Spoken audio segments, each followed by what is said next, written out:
On Friday, March 22nd, Robert Mueller announced the end of his investigation and submitted his final report to Attorney General William Barr. 2 days later, Barr released a 4-page letter summarizing the conclusions of Mueller's report for both Congress and the public.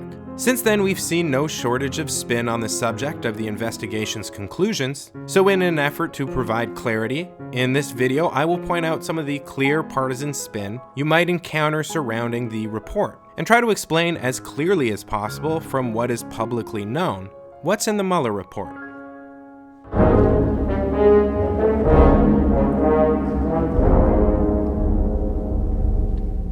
With the release of Barr's letter summarizing the Special Counsel's findings, a number of clear facts have emerged surrounding the hotly discussed topic of Russian collusion. Here are some of the most important details. The Special Counsel investigated but did not find evidence of Russian collusion sufficient for an indictment of either Mr. Trump or his campaign affiliates. They also did not come to a conclusion one way or the other on the issue of obstruction of justice.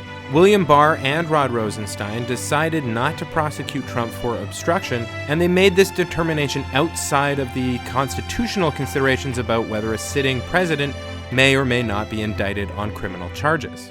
The Special Counsel team has no future plans to issue indictments, nor are there other indictments already in process which were not publicly known. And it appears that Mueller never requested an interview with Donald Trump. In general, Barr's letter seems to indicate what is surely a victory for Trump. No collusion was found. Obstruction charges won't be pursued as a result of the evidence that Mueller uncovered, and there is no evidence that the DOJ blocked investigators' access to Trump. Of course, Mueller's probe is just one of dozens of investigations the president and his organizations have been facing, but it was almost certainly the most talked about. And the fact that it has turned out fairly positively for the president generally validates his new way of greeting the press.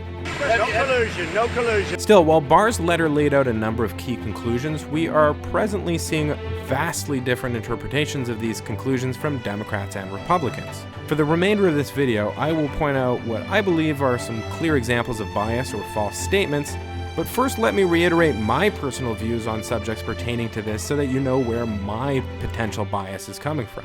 First, I support Donald Trump's efforts to make peace with North Korea.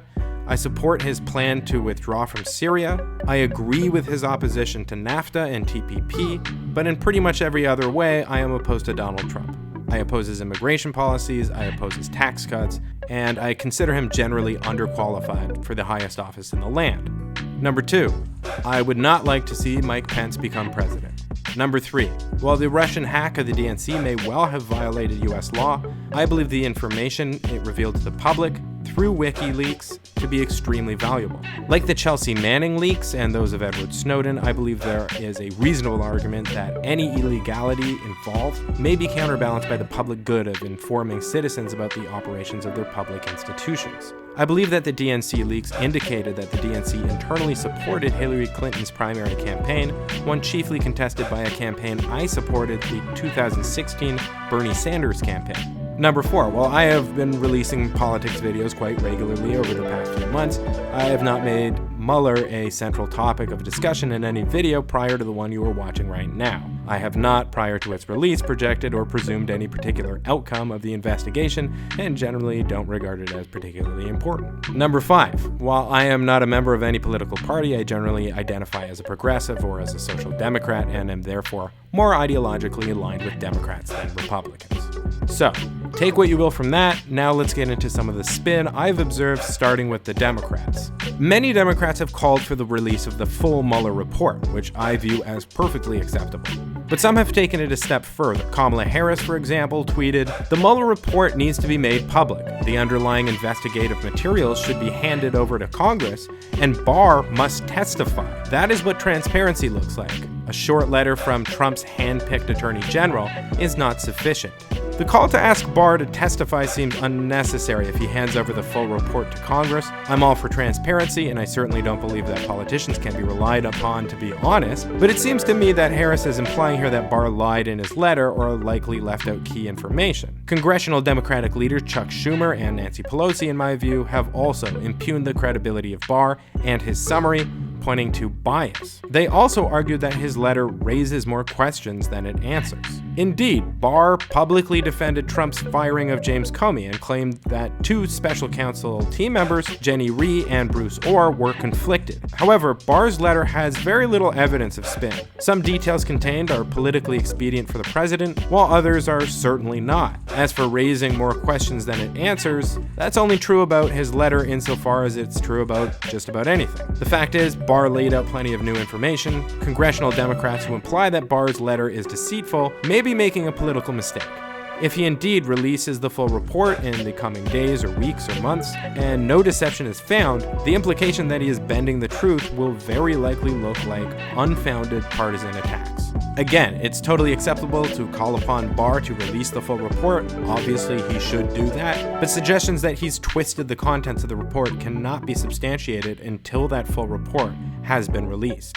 Then there's Democratic presidential hopeful Beto O'Rourke, who argued, "It is beyond a shadow of a doubt, once in office, the President of the United States sought to obstruct justice. First by firing the principal investigator into what happened in the 2016 election, and then in the light of day tweeting at his Attorney General to stop the Russia investigation. This is not the case. Since the President has the legal authority to fire the Director of the FBI and the legal authority to direct the actions of the Attorney General, those actions alone cannot be easily seen as obstruction. If we accept that using lawful powers of command to stop an investigation is necessarily obstruction of justice, then nearly every police chief and sheriff in the country is guilty, because most have in some way impeded an investigation by firing, promoting, or demoting officers conducting investigations, and most have directly ended investigations by ordering officers to investigate one crime rather than another.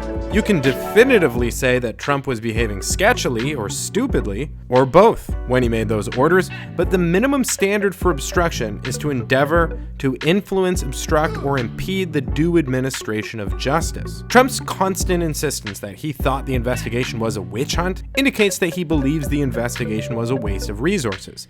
He may well have been lying, but without an admission to that effect, or some other evidence, which the Mueller investigation apparently did not produce, the claim that Trump sought to obstruct justice is clearly not beyond a shadow of a doubt.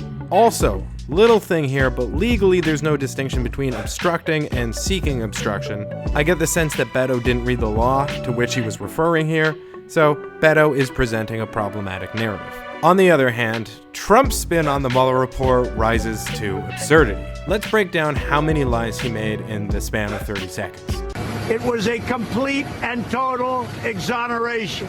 No, it was not a complete and total exoneration, far from it. It is actually still questionable whether he was exonerated on the first potential charge, conspiracy with the Russians to interfere in the 2016 US presidential election. Depending on how you read Barr's letter, you could reasonably argue that Trump and his campaign were fully exonerated or only partially exonerated from that charge.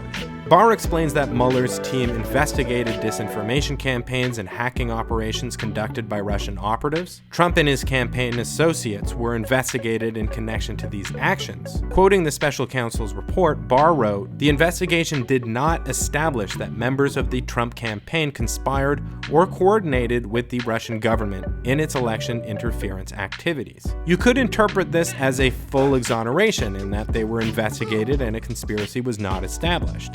Or you could see it as a partial exoneration, as nowhere does Barr indicate that Mueller claimed they were exonerated, nor did he cite evidence that they could not have possibly coordinated or conspired. The legal standard underlying the investigation is, of course, finding evidence that would indicate a conspiracy beyond a reasonable doubt. They looked for this and could not find it. If you want to call that exoneration, fine. Complete and total exoneration is a bit of a stretch.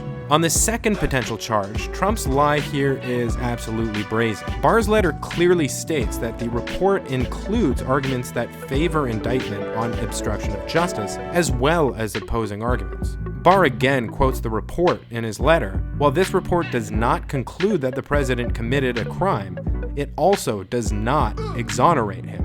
It's quite clear that the report did not exonerate him on obstruction of justice crimes. Whatever your judgment on the conspiracy charges are, fair enough. But it is explicitly stated, even by Trump's own AG, that he was not exonerated on the obstruction charge. In fact, it was Barr himself that determined not to go forward with an indictment of Trump based on the evidence found by Mueller. Given that the special counsel provided evidence for both potential paths, it's clear that the special counsel believed that a reasonable AG may well have been able to make a different determination. It's a shame that our country had to go through this. To be honest, it's a shame that your president has had to go through this Poor thing. before I even got elected. It began. Did Trump have to go through this investigation even before he was elected? No, not really. Maybe I'm nitpicking here, but Rod Rosenstein appointed Robert Mueller to serve as special counsel on May 17, 2017. While this investigation was in effect a continuation of Comey's FBI investigation of Russian interference, a coherent separation can be made. And even Comey's investigation did not likely begin before the election, as it was an investigation of the election. Comey first publicly acknowledged an investigation into possible collusion on March 20th, 2017, although sources had already been speculating that an investigation was underway weeks prior. And it began illegally. And hopefully somebody's going to look at the other side. This was an illegal takedown. There are no reasonable claims that the Mueller probe was illegal. A Russian company that had been previously charged due to evidence uncovered by the Mueller probe argued in federal court that the investigation had to have been appointed directly by the president and confirmed by the Senate in order to be constitutional and legal. That argument failed in court several times. Federal judges T.S. Ellis, Amy Berman Jackson, and Dabney Friedrich all independently dismissed that argument. A 3-judge panel in the D.C. Circuit Court of Appeals also upheld the constitutionality of Mueller's probe. This was an illegal takedown that failed.